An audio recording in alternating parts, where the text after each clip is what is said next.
எங்க தலைவர் அரசியலுக்கு வந்தாரு, எங்க தலைவருக்காக நாங்க அரசியலுக்கு வந்திருக்கோமே தவிர எங்களுக்காக யாரும் அரசியலுக்கு வரல.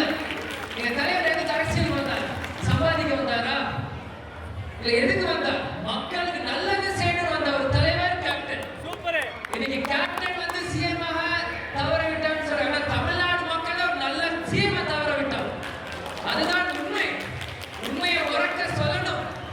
இன்னைக்கு எந்த கட்சி வேணாலும் நான் பெருசு நீ பெருசுன்னு பேசலாம். ஆனா மக்கள் எல்லாருமே அவங்க உள்ளத்துல தெரியும் எந்த கட்சி பெரிய கட்சி, யார் ஒரு மிகப்பெரிய தலைவர், ஒரு மிகப்பெரிய ஆளுமையை தமிழ்நாடு இழந்திருக்கிறா அது கேப்டன் விஜயகாந்த் தான். ஆனா அந்த ஆளுமையை இன்னைக்கு பூர்த்தி செய்ய ஒரு லேடி கேப்டன் வந்திருக்காங்க. அது திருமதி பிரேமலதா விஜயகாந்த், எங்க அம்மா.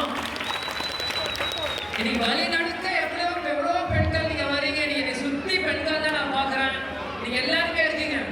பெண் உரிமை காக்கணும், பெண்ணுக்காக ஒருத்தர் பேசணும். எல்லாரும் வாட்ஸ்அப்ல நீங்க ஸ்டேட்டஸ் வைக்கலாம், இன்ஸ்டாகிராம்ல ஸ்டேட்டஸ் வைக்கலாம், நீங்க பேசலாம், வைக்கலாம், என்னடா பண்ணலாம். ஆனா ஒரு பெண்ணுக்காக, ஒரு பொண்ணோட மனசு ஒரு பொண்ணுக்கு தான் புரியும். நீங்க எல்லாருமே பேசுறீங்க.